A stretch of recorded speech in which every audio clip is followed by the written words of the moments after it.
কথা না বলে গল্পটি শুরু করা যাক। আফজাল আল ইমরানের একমাত্র মেয়ের বিয়ে বলে কথা, তাই আয়োজন চলছে সেরকমই। আমি বাড়িতে এসে নিজের রুমে চলে যাই।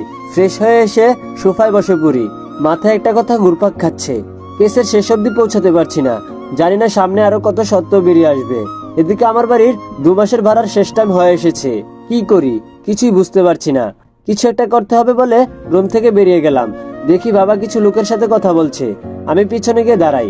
উনি খেয়াল করে বললেন, আরে রাজ, কিছু বলবে নাকি?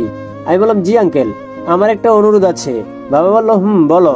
আঙ্কেল, আমি তো 2 মাসের জন্য এসেছিলাম, কিন্তু এখন দেখি আমার কাজ এখনো শেষ হয়নি, তাই আমার আরো কিছু সময় লাগবে। তাই বলছিলাম আর কি, আমাকে আর কিছুদিন সময় দিতে হতে পারে। কথাগুলো বিনীত সুরে বললাম। আমার কথা শুনে উনি কিছুটা গভীর হলেন। তারপর ভেবে বললেন, থাকতে পারো, তবে একটা শর্ত আছে। আমি বললাম, বলুন। বাবা বলল, তোমাকে এই বাড়িতে নিজের বাড়ি মনে করে চলতে হবে। আমার মেয়ের বিয়েতে তোমাকে শুরু থেকে শেষ পর্যন্ত থাকতে হবে।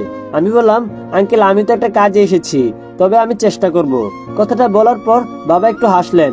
তারপর আমার কাঁধে হাত রেখে বললেন, বাবা বলল, বাবা তুমি যতদিন ইচ্ছে এই বাড়িতে থাকতে পারো। আমি বললাম, ধন্যবাদ আঙ্কেল। বলে আবার উপরের দিকে যাওয়ার সময় পিছন থেকে আমাকে কেউ ডাক দিলেন। বলো, রাজ। ঘুরে দেখি আমার বোনের শ্বশুর মশাই। আমি বললাম, আসসালামু আলাইকুম। ওনার সাথে বেশ কিছুক্ষণ কথা হয়। ওই দিনের সাহায্যের জন্য ধন্যবাদ জানায়। আমাকে আর বাবাকে পুরো ঘটনাটা খুলে বলে। এদিকে কথা বলার মধ্যে আমার একটা ফোন চলে আসে, তাই আমি বেরিয়ে যাই। আমি আমার একটা কাজ করে ফিরতে যাব, ঠিক তখনই ইসি কোথাও যাচ্ছে, তাই ওর পিছু নিলাম আমিও। কিছুটা দূরে যাওয়ার পর ও গাড়ি থেকে নেমে গেল, তাই আমিও নিজের বাইকটা থেকে নেমে গেলাম। হেঁটে হেঁটে ওর পিছু নেই। ইসি 2টো লোকের সাথে কথা বলছে, তাদের দুদিকে পাঠিয়ে দিল আর নিজে এগোচ্ছে সামনের দিকে। লোকগুলো দেখে মনে হচ্ছে পুলিশের লোক, আর তারা আজ কোনো বিশেষ কাজে এখানে এসেছে। জায়গাটা আমার অপরিচিত, তবে আমি ইসির পিছু পিছুই লুকিয়ে লুকিয়ে এগোতে থাকলাম। ইসি লুকিয়ে ভিতরে চলে গেছে, কিন্তু আমি যেতে পারিনি, কারণ এখন ভেতরে গেলে ইসির মুখোমুখি হতে পারি। তাই এখানে দেয়ালের সাথে ঘেঁষে দাঁড়িয়ে আছি। বেশ অনেকক্ষণ হয়ে গেল সে ফিরছে না, তাই একবার সাহস করে উকি দিয়েই ফেললাম। যা দেখলাম তাতে আমার অবস্থা যায়। কি করি, ইসি ভেতরে ধরা পড়ে গেছে। একটা ছেলে সেখানে আছে, যদি অনেকেই আছে, তবে সে এখানকার বস বলে মনে হচ্ছে। তার পোশাক আর স্টাইল দেখে বুঝতে পারলাম। কি করবো ভাবছি, কিন্তু বেশিক্ষণ ভাবার টাইম নেই। যে কোনো সময় ওরা গুলি করে দিতে পারে, তাই গায়ের শার্টটা মুখে পেঁচিয়ে মুখোশ করে নিলাম। আর পেছন থেকে কয়েকজনকে শুট করায় অনেকে নিচে পড়ে যায়। ঘটনা হঠাৎ ঘটায়, কেউ কিছু বুঝতে পারেনি। এভাবে বেশ কিছুক্ষণ চলার পর ইসি মাথায় একটা আঘাত পায়, যার কারণে সে অজ্ঞান হয়ে নিচে পড়ে যায়। আর আমার সামনে এখন সেই ছেলেটা, যাকে দেখে আমার বস বলে মনে হচ্ছিল। দুজনের ধস্তাধস্তিতে সে অনেকটাই কাবু হয়ে যায়, শেষ পর্যন্ত মাটিতে লুটিয়ে পড়ে। আমি মার বন্ধ করে সেখান থেকে বেরোনোর আগেই ইসির সাথে থাকা 2জন লোক সেখানে পৌঁছে যায়। ওরা আমায় দেখে ফেলার আগেই আমি সেখান থেকে আমার মুখোশটা ঢেকে চলে আসি। সেখান থেকে বেরিয়ে তাড়াতাড়ি বাসার উদ্দেশ্যে বেরিয়ে পড়ি। ইসির খোঁজ নেওয়া হয়নি, এখন ওর খোঁজ নিতে গেলে ধরা পড়ে যাব, তাই আড়ালে থাকাই ভালো। আমি রুমে বসে ল্যাপটপে কাজ করছি, তখনই ফোন আসে। আমি বললাম, হ্যালো। অপর পাশ থেকে বলল, রাফসান চৌধুরীর খোঁজ পেয়েছি। আমি বললাম, গুড, পাঠাও তাড়াতাড়ি। অপর পাশ থেকে বলল, আমি আপনাকে মেল করে পাঠিয়ে দিচ্ছি। ফোনটা কাটার সাথে সাথে ল্যাপটপের মেল বক্সে চেক করলাম, আর যা দেখলাম তাতে আমি পুরোই অবাক। ডিটেলস দেখার আগেই ছবিটা দেখে আমার চোখ ছানা পড়া হয়ে যায়। এই তো সেই ছেলে যাকে আজ মেরে এলাম। বেঁচে আছে কিনা তাও জানি না। নাম রাফসান চৌধুরী, এতদিন আমেরিকায় ছিল। হ্যালো বন্ধুরা, আজ আমি OneXBet নামে একটা অ্যাপ সম্পর্কে বলছি, যেটা সবচেয়ে বিশ্বস্ত। বিখ্যাত PSG ও সিরিয়া এখানে স্পন্সর। এশিয়া কাপ চলছে, এটাই ক্রিকেট প্রেমীদের জন্য দুর্দান্ত সুখবর। এখানে সমস্ত ক্রিকেট, ফুটবল ও অন্যান্য সব ম্যাচের ফলাফল এবং ম্যাচটি লাইভ দেখতে পারবেন। স্কোরের ভবিষ্যৎবাণী করে নগদ জিততে পারবেন, যেমন কোন দল জিতবে, কত রান করবে ইত্যাদি। এছাড়াও এখানে রয়েছে বর্তমানে বিখ্যাত চিকেন রুট ও ক্রাশ গেম সহ বিভিন্ন ধরনের গেম, যেগুলো খেলে রয়েছে খুব সহজে অর্থ জেতার সম্ভাবনা। তোমরা কি নতুন? তাহলে মাত্র 300 দিয়ে তোমরাও এখানে খেলা শুরু করতে পারো। BMW গাড়ি, আইফোন, ল্যাপটপ ও অন্যান্য পুরস্কার রয়েছে প্রত্যেক দিন।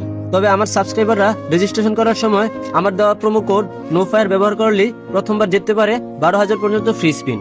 পেটিএম ব্যাংক, বিকাশ, নগদ, রকেট এবং অন্যান্য সহজ পদ্ধতিতে 1 মিনিটে জেতা রাশি নিজের অ্যাকাউন্টে নিতে পারবে। তাহলে আর দেরি কিসের? পিন কমেন্টে দেওয়া লিঙ্ক থেকে অথবা গুগলে OneXBet সার্চ করে আমার দেওয়া প্রোমো কোড নোফায়ার ব্যবহার করে রেজিস্ট্রেশন করো এবং বোনাস পাও। বাংলাদেশে ওর কেউ আছে কিনা তাও জানি না। আমি রাজকে আবার ফোন দিলাম। আমি বললাম, হ্যালো রাজ। রাজ বলল, হ্যালো স্যার। আমি বললাম, আচ্ছা ও এখন কোথায় আছে, জানো কিছু? রাজ বলল, হ্যাঁ স্যার, ছেলেটা হসপিটালে, কেউ ওকে খুব মারধর করেছে। ডাক্তারের সাথে কথা বলে জানতে পারি সে এখন কোমায়। আমি বললাম যাহ। রাজন বলল কি হলো স্যার? আমি বললাম না কিছু না। আচ্ছা তুমি তোমার কাজ করো বলি ফোনটা কেটে দিলাম। কাজটা কি করলাম? কোমায় পাঠায় দিলাম, এখন কি হবে? ভাবতে ভাবতে রাতটা চলে গেল। সকালে নাস্তার টেবিলে বসে আছি, কিছুক্ষণ পর ইসি আসে। দেখি অনেকটা দুর্বল লাগছে। খাবারের ফাঁকে কয়েকবার আমার দিকে আড়াল চোখে তাকানোর চেষ্টা করছে। চোখাচোখি হয়ে গেলে নামিয়ে নেয় চোখ। যাই হোক, খাওয়া দাওয়া শেষে যে যার যার মতো বেরিয়ে পড়লাম। ইসি মনে হয় যাবে না, গতিবিধি দেখে তাই মনে হলো। যাই হোক, না গেলে থাক, কাল মাথার চোটটা একটু বেশি পেয়েছে। আমি বেরিয়ে পড়লাম গেটের সামনের দিকে। আমি বাইক স্টার্ট দেব, তখনই বাবা এগিয়ে আসে, বলো রাজ আজ একটু তাড়াতাড়ি ফিরে এসো, আমার একটি কাজ করে দিতে হবে। আমি বললাম আচ্ছা। বাবা বললো ধন্যবাদ বাবা। আমি বললাম আসি। বলি বাইকটা স্টার্ট দিলাম। অফিসে পৌঁছে নিজের কাজে মন দিলাম। তখন ম্যানেজার ডেকে পাঠালো। আমি বললাম স্যার আসবো? ম্যানেজার বললো আয় আয় বস। আমি বসে পড়লাম। ম্যানেজার বলা শুরু করলো, একটা দুর্ঘটনা ঘটে গেছে জানিস? আমি বললাম না তো স্যার। ম্যানেজার বললো এই কয়দিন অফিসটা সামনে নিস প্লিজ। আমি বললাম স্যার আমি তো, বলার আগেই থামিয়ে দিল। ম্যানেজার বললো কোনো কিন্তু শুনতে চাই না। আমি বললাম আচ্ছা স্যার। বলি বেরিয়ে পড়লাম। কেমনটা লাগে একবার ভাবুন। একে তো নিজের কাজ, তার উপর আবার এই অফিসের। বোনের বিয়েতে এখন এক্সট্রা অর্ডিনারিতে দায়িত্ব চাপিয়ে দিল। অফিসের কাজ শেষ করে বাসায় ফিরলাম। কিছুক্ষণ বিশ্রাম নিয়ে গেলাম বাবার কাছে। আজ বিকেলে কি একটা কাজ যেন করে দিতে বলেছে, তাই গেলাম। আমি বললাম আঙ্কেল। বাবা বললো আরে রাজ এসো। আমি বললাম কিছু একটা কাজের কথা বলেছিলেন। বাবা বললো ও হ্যাঁ আমি তো ভুলেই গেছিলাম। শোনো বাবা, রোহানদের বাড়িতে কিছু জিনিস পাঠাতে হবে। আমাদের বাড়ির রীতি অনুযায়ী ভাইকে নিয়ে যেতে হয় বোনের জন্য। আশরাফ তো একটু ব্যস্ত অফিসের কাজে, তাই বলছিলাম আর কি। যাবে বাবা? আমি বললাম আচ্ছা ঠিক আছে। বাবা বললো তাহলে বিকালে তৈরি থেকো কেমন? আমি বললাম আচ্ছা ঠিক আছে। বলেই রুমে চলে এলাম। এসে অগ্নিকে ফোন দিলাম। আমি বললাম অগ্নি আজকে একটু তোমরা সামলে নিও, আমি একটু অন্য কাজে ব্যস্ত থাকবো। অগ্নি বললো ওকে স্যার, আপনি নিশ্চিত থাকুন। আমি বললাম অল দ্য বেস্ট। বলেই ফোনটা কেটে ল্যাপটপে যতটুকু সম্ভব কাজ করার চেষ্টা করলাম।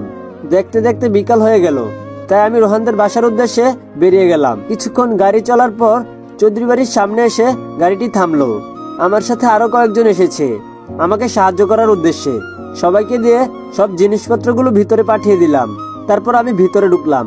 মিসেস চৌধুরী অর্থাৎ রোহানের মা রাবেয়া চৌধুরী এগিয়ে এসে আমাদের আপ্যায়ন করার জন্য ব্যস্ত হয়ে পড়লেন।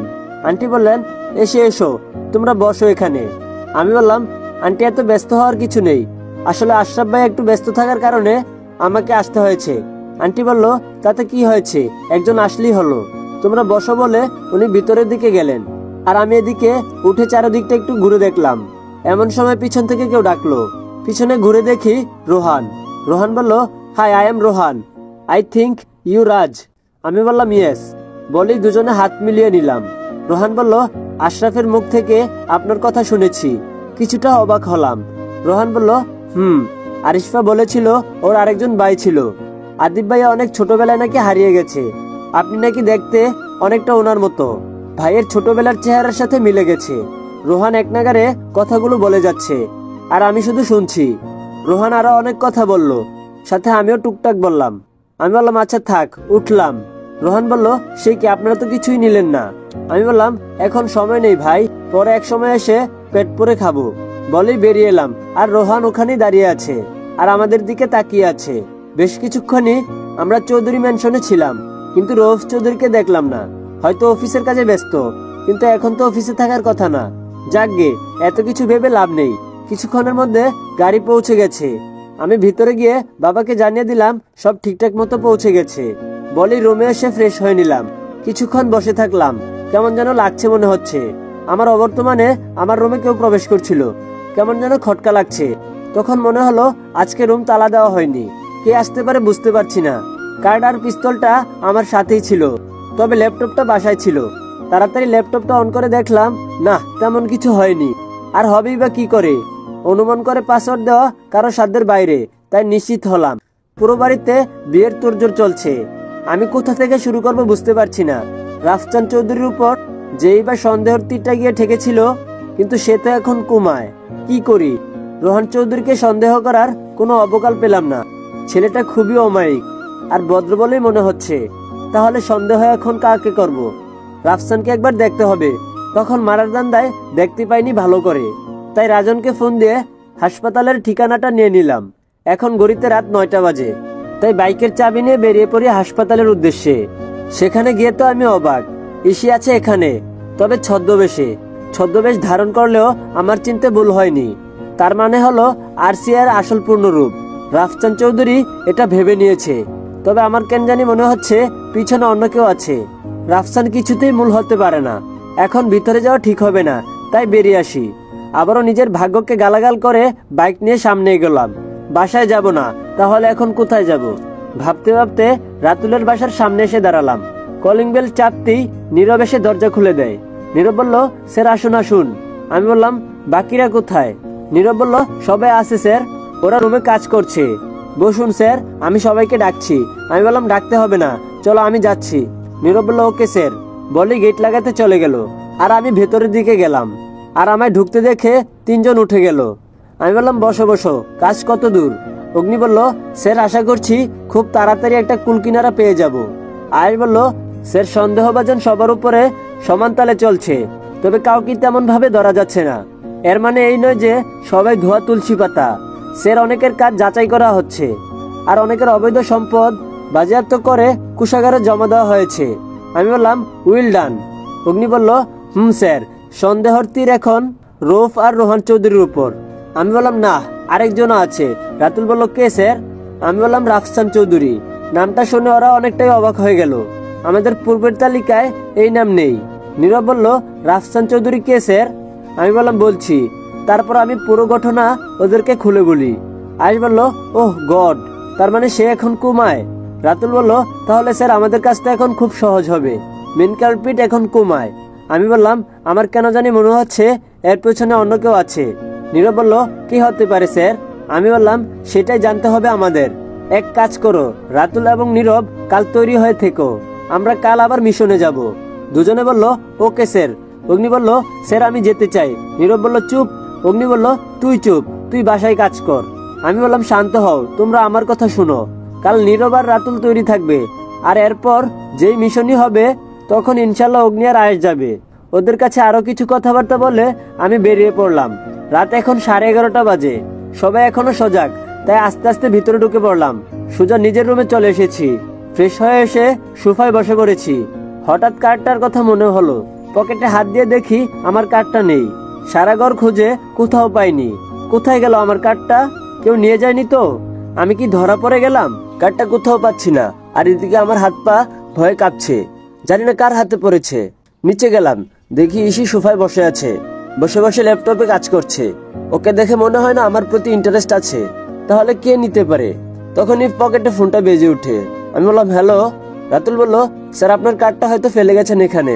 কথাটা শোনার পর আমার কতটা শান্তি লাগছে বিশেষ করে বোঝানো অসম্ভব। আমি বললাম, থ্যাংক গড। রাতুল বলল, কি হয়েছে স্যার? আমি বললাম, আর বলো না, কার্ডটা না পেয়ে আমি অনেক ভয় পেয়ে গেছিলাম। আচ্ছা যাই হোক, বাদ দাও, তোমার কাছে রাখো, পরে নিয়ে নেব। রাতুল বলল, আচ্ছা স্যার। বলেই ফোনটা কেটে দিয়ে অনেকটা শান্তি পেলাম। তাই ড্রয়িং রুমে দাঁড়িয়ে থেকে স্বস্তির নিঃশ্বাস ফেলেছি। তখনই এসে আমার সামনে দিয়ে ওর রুমের দিকে যাচ্ছে, আর আমার দিকে কেমন যেন সন্দেহের দিকে তাকালো। বুঝলাম তারপর একটা ডোন্ট কেয়ার ভাব নিয়ে চলে গেল। আমিও চলে গেলাম ঘুমাতে। পরের দিন যথারীতি ঘুম থেকে উঠে যে যার যার কাজে পৌঁছে গেলাম। কিছুক্ষণ পর রাতুল আর নীরব আমার কেবিনে ঢুকলো। রাতুল বলল, স্যার আমরা কিন্তু তৈরি। নীরব বলল, হ্যাঁ স্যার। আমি বললাম, আচ্ছা ঠিক আছে, আমি রাতে যখন বেরোতে বলবো সাথে সাথে বেরিয়ে পড়ো। ওরা একসাথে বলল, ওকে স্যার, বলে ওরা চলে গেল। আর আমিও আবার মনোযোগ দিয়ে কাজ করলাম। একটা বিশেষ দরকারে রুমের বাইরে গেলাম। কাজ শেষে ফেরার পথে ইসির রুমের দিকে চোখ পড়তেই দেখি ও কারোর সাথে কথা বলছে। বেশ রেগে আছে, তাই আর দাঁড়াইনি। আমি সোজা চলে এলাম সেখান থেকে। দেখতে দেখতে রাত অনেক হয়ে গেল। আমি তৈরি হয়ে নিলাম বেরোনোর জন্য। ভাবলাম বাইরে গিয়ে রাতুলকে কল করব, বলবো বেরোনোর কথা। আমি বাইরে বেরোতেই সর্বনাশ, ইসির মুখোমুখি হয়ে গেলাম। এত রাতেও বাইরে কেন? আমি মোচড় কেটে চলে আসতে যাব, ইসি বলল, এই দাঁড়ান। আমি বললাম, আমাকে বলছেন? ইসি বলল, না, এখানে তো আরো অনেকজন আছে, ওদেরকে বলছি। আমি বললাম, ও, কিন্তু আমি তো কাউকে দেখতে পাচ্ছি না, কোথায় তারা? ইসি বলল, ভূত, তাই দেখা যায় না। আমি বললাম, ওরে বাবা, আপনি ভূতের সাথেও কথা বলেন? ইসি বলল, জাস্ট সেট আপ। আমি চুপ করে দাঁড়িয়ে রইলাম। ইসি বলল, কোথায় যাচ্ছেন আপনি? আমি বললাম, কোথাও না তো। ইসি বলল, এত রাতে আপনার কাছে ব্যাগ কেন? আর বলছেন কোথাও যাচ্ছেন না? আমি বললাম, ও ব্যাগ, হ্যাঁ তাই তো, ব্যাগ কেন? আমি আসলে বুঝতেই পারিনি কখন ব্যাগটা কাঁধে নিলাম। আসলে আমার না ভুলে যাওয়ার অস্বস্তি আছে ছোটবেলা থেকে। আমার কথাটা ঠিক হজম হয়নি ইসির। ইসি বলল, ফাজলামি না করে বলুন আপনি কে, আর এই বাড়িতে কোন মতলবে ঢুকেছেন? আমি বললাম, আপনি এসব কি বলছেন, আমি কিছুই বুঝতে পারছি না। ইসি বলল, নেকা সাজা হচ্ছে? আমি বললাম, বিশ্বাস করুন আমি সত্যি কোনো মতলবে আসিনি। ইসি বলল, আচ্ছা তাহলে চলুন, ব্যাগ নিয়ে কোথাও যাচ্ছেন আমিও যাব সাথে। আমি বললাম, আচ্ছা ঠিক আছে, আমার না খুব ঘুম পাইছে, আমি রুমে যাই কেমন, আপনিও আসেন। বলেই রুমে চলে এলাম। এসে কাঁধ থেকে ব্যাগটা ছুঁড়ে বিছানায় ফেলে দিলাম। রাগে আমার গা জ্বলছে। যাই হোক, রাতুলকে ফোন দিয়ে বলে দিলাম আমি ফেসে গেছি, তাই আজ আর যাওয়া হবে না। বলেই ফোনটা কেটে দিয়ে সোফায় বসে পড়লাম। এখানে বসে থাকতে থাকতে কখন যে চোখ লেগে গেল খেয়ালই করিনি। চোখ খুলে দেখি 4টা বাজে, তাই আর না ঘুমিয়ে নামাজ পড়ে নিলাম। তারপর আবার ল্যাপটপে কাজ করতে বসলাম। এদিকে বেলা ভালোই হয়েছে, তাই উঠে গিয়ে তৈরি হয়ে নিলাম অফিসের জন্য। তাড়াতাড়ি নাস্তা খেয়ে আমি বেরিয়ে গেলাম। আমার পিছন পিছন ইসিও আসছে। কিছুক্ষণের মধ্যে অফিসে পৌঁছে নিজের কেবিনে কাজ করছি, এর মধ্যে ফোন এলো। অপর পাশ থেকে রাজন বলল, স্যার আমি আপনাকে কিছু দেখাতে চাই। আমি বললাম, আচ্ছা ঠিক আছে, একটু অপেক্ষা করো, আমি আসছি। বলি ফোনটা কেটে দিলাম। আর অফিস থেকে না বলি বেরিয়ে বাইকটা নিয়ে ছুটলাম ফোনে বলা ঠিকানায়। রাজন বলল, স্যার আসুন। আমি বললাম, কোথায় দেখাও? রাজন বলল, এই যে স্যার। হাতটা সামনের দিকে ইশারা করে দেখালো। আমি যা দেখলাম, দুটো লোক এই নির্জন স্থানে তাদের গাড়ি দাঁড় করিয়ে ভিতরের দিকে চলে গেল। তাই দিনের বেলায় কেমন যেন রাতের মতো লাগছে। আমরাও লোকগুলোর পিছন পিছন লুকিয়ে যেতে থাকলাম। কিছুটা দূর যেতেই আরো 2-4 জন লোক এগিয়ে এলো। আর আমাদের দেখা প্রথম লোকটি দুজনের হাতে একটা বিফকেট ধরিয়ে দিল, আর এর একটা ছোট বাক্স দিল। দেখেই বোঝা যাচ্ছে এতে স্মাগলিং। তবে এত ছোট বক্সে কি হতে পারে বুঝতে পারছি না। যাই হোক, লোকগুলো কোথায় যায় তা দেখতে ইচ্ছে করছে, তবে তা করাটা ঠিক হবে না। তাই রাজনকে ইশারা দিয়ে বুঝিয়ে দেই পিছন দিয়ে যাওয়ার জন্য। আর আমি সামনে গিয়ে দুজনের মাথায় বন্দুক ধরলে বাকিগুলো ভরকে যায়। আমি বললাম, কি ব্যাপার কি কাকা, কি চলছে? একজন বলল, কে তোরা? আমি বললাম, তোমার ভাতিজা কাকা, চিনতে পারছো না? অন্যজন বলল, কাজটা ঠিক করলি না, আমাদের ছেড়ে দে, না হলে জানে মারা পড়বি। আমি বললাম, ও মা গো, তাই নাকি? বলেই রাজনকে ইশারা করলে সে বাকি লোকগুলোর উপর গুলি চালিয়ে দেয় আর সাথে সাথে পড়ে যায়। বাকি আছে 2 জন, একজনের হাতে টাকার ব্রিফকেস আর অন্যজনের হাতে বাক্সটি। ওদের দুজনকে নিয়ে চলে আসি গন্তব্যে। আচ্ছা যত্ন করে খাতির যত্ন করার আদেশ দিয়ে আমি আবারও চলে যাই অফিসে। এদিকে বিয়ের আর মাত্র 3 দিন বাকি, তাই সবাই অনেক ব্যস্ত। বাবার জোরাজুরিতে আমি অফিস থেকে কয়েকদিনের জন্য ছুটি নিয়ে নেই, আর ইসির ব্যবস্থা নিজেই করে নেয়। এর মধ্যে রাজন আবার কল দেয়। আমি বললাম, হ্যালো। রাজন বলল, স্যার আমি এখন হাসপাতালে আছি, যেখানে রাফসান চৌধুরী ভর্তি আছে। এই জায়গাটায় সন্দেহভাজন কেউ নেই, আপনি আসতে পারবেন। আমি বললাম, আচ্ছা তুমি থাকো। বলেই বেরিয়ে গেলাম। আমি তাড়াতাড়ি হাসপাতালে ঢুকি, একটা লোকের উপর চোখ পড়তেই আমি তো অবাকের চরম সীমায় পৌঁছে যাই। আমি হাসপাতালে ঢুকিয়ে দেখি ভিতরের দিকে তাড়াতাড়ি করে হেঁটে যাচ্ছেন রৌফ আঙ্কেল, অর্থাৎ আমার বোনের হবু শ্বশুর মশাই। ওনাকে দেখে আমি কিছুটা আড়ালে লুকিয়ে পড়ি। আমি বললাম, রাজন। রাজন বলল, জি স্যার। আমি বললাম, উনি এখানে কেন এসেছে জানো কিছু? রাজন বলল, না স্যার, আমি তো আগে খেয়াল করিনি। আমি বললাম, আচ্ছা ঠিক আছে, কোনো ব্যাপার না, আমি দেখে নিচ্ছি, তুমি যাও। বলি রাজনকে এখান থেকে পাঠিয়ে দেই অন্য কোথাও, আর আমি ভিতরে ঢুকে যাই। আমি আঙ্কেলের পিছন পিছন যাই। গিয়ে দেখি উনি এখানকার বড় ডাক্তারের সাথে কি যেন বলছে। তারপরে এখান থেকে বেরিয়ে গেলেন, আর আমি যাই রাফসান চৌধুরীর কেবিনের সামনে। দরজার বাইরে থেকে দেখি একজন মাঝবয়সী মহিলা কেবিনের মধ্যে বেডের পাশে বসে আছে। আমার জানা মতে রাফসান বাংলাদেশে একা, ওর পরিবার আমেরিকায়। তাহলে এই মহিলাকে, যেই হোক পরে জেনে নেব। পিছনে ঘুরে তাকাই, মুখ দেখা যাচ্ছে না। এখন ভিতরে যাওয়া ঠিক হবে না, তাই একজন নার্সের হাতে কিছু টাকা দিয়ে বলি ওনাকে যেন কেবিন থেকে কিছুক্ষণের জন্য বাইরে যেতে বলে। আর আমি এই ফাঁকে ওর রুমে চলে যাই। কেবিনটায় ঢুকে ভালো করে দেখে নেই বেডে শুয়ে থাকা ছেলেটাকে। না, আগে কোনোদিন দেখছি বলে মনে হচ্ছে না।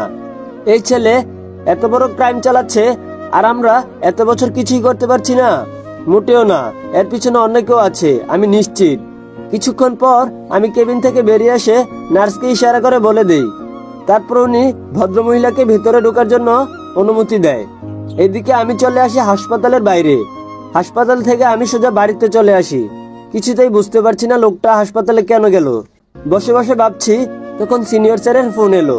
আমি বললাম হ্যালো স্যার। স্যার বললো হ্যালো আদিব, কেমন আছো? আমি বললাম আলহামদুলিল্লাহ স্যার, ভালো।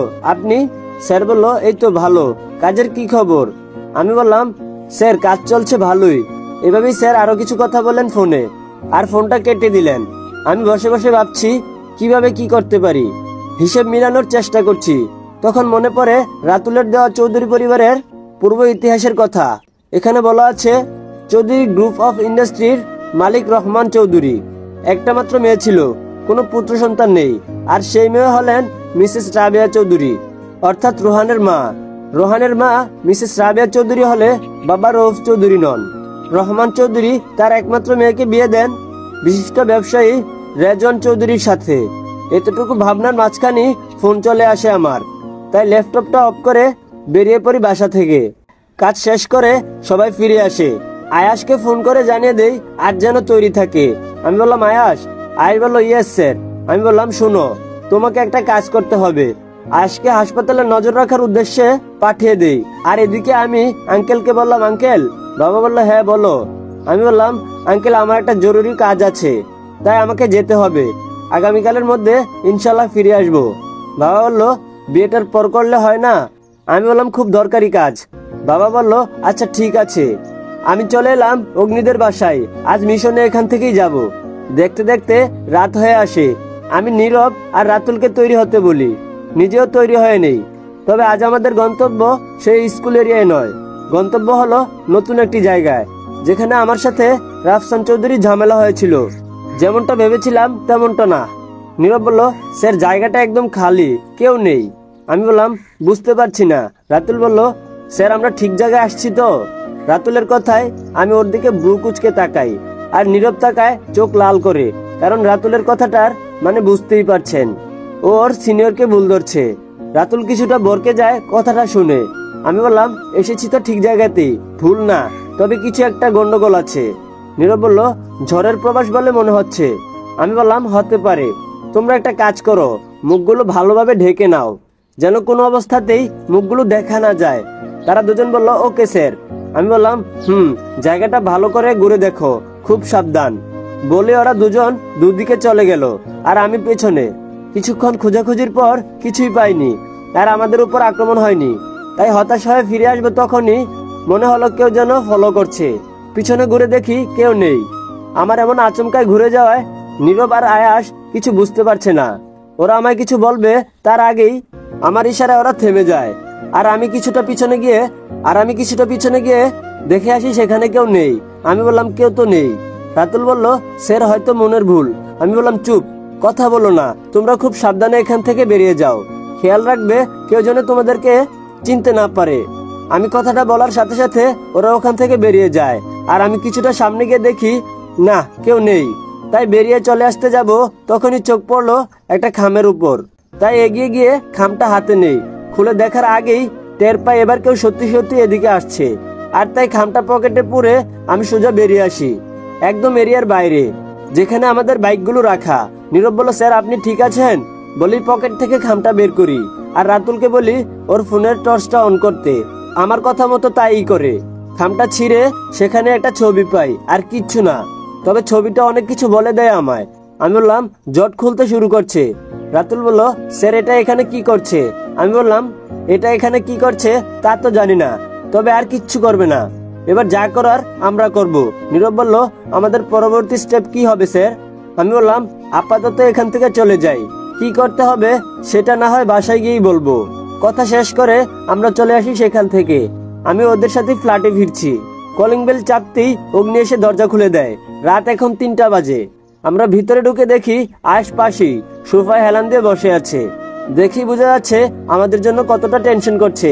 আমাদের দেখি উঠে দাঁড়ালো। আয়েশ বলল স্যার আপনারা ঠিক আছেন? আমি বললাম আমরা সবাই ঠিক আছি, তোমাদের খবর বলো। অগ্নি বলল স্যার আমাদের যা করতে বলেছেন তা করে রেখেছি। আমি বললাম গুড। আয়েশ বলল স্যার পরে কথা হবে, আপনারা ফ্রেশ হয়ে নিন, আমি খাবার গরম করছি। আমরা চলে গেলাম ফ্রেশ হতে, আর ওরা দুজন কিচেনের দিকে গেল। আমরা ফ্রেশ হয়ে দেখি অগ্নি এবং আয়াস খাবার নিয়ে বসে আছে। আমি বললাম, এ কি তোমরা এখনো খাওনি? আয়াস বলল, স্যার আপনাকে ছাড়া খেতে ইচ্ছে করছে না। আমি বললাম, আচ্ছা বসো সবাই। বলার সাথে সাথে খেতে বসে পড়ে সবাই। অনলাইনে খাবার আগে অর্ডার করে রেখেছিল ওরা দুজন। খাবার মাঝখানেই এই ঘটনা শুনতে চায়। নীরব আর রাতুল পুরো ঘটনা খুলে বলে। খাওয়া শেষে সবাই ড্রয়িং রুমে বসতে ফজরের আজান দিয়ে দেয়। আর তাই সবাই মিলে বাসায় একসঙ্গে নামাজ পড়ে নেই। ওদের দেখেই বোঝা যাচ্ছে ঘুমানোর ইচ্ছে কারো নেই। না থাকারই কথা। কেস নিয়ে সমাধান না করা পর্যন্ত কারোই শান্তি নেই। আমি বললাম, শোনো সবাই, আগামী 2 দিন আমাকে বিয়ের জন্য ব্যস্ত থাকতে হবে। তাই তোমাদের উপর চাপটি বেশি পড়বে, তবে খুব সাবধানে কাজ করতে হবে। আর আমি যতটা পারি চেষ্টা করব। আগামী 2 দিনের মধ্যে রাফসান চৌধুরীর হাসপাতালের মহিলা রাবেয়া চৌধুরী, রওজান চৌধুরী, রহমান চৌধুরী আর ছবিতে থাকা ব্যক্তি, ওদের A to Z সব খবর আমার চাই। যেখান থেকে পারবে বের করবে, তবুও বের করতে হবে। এই 2 দিনে তোমাদের জন্য কাজে মন কম দিলেও চলবে। আর হ্যাঁ, অফিসের চিন্তা করতে হবে না।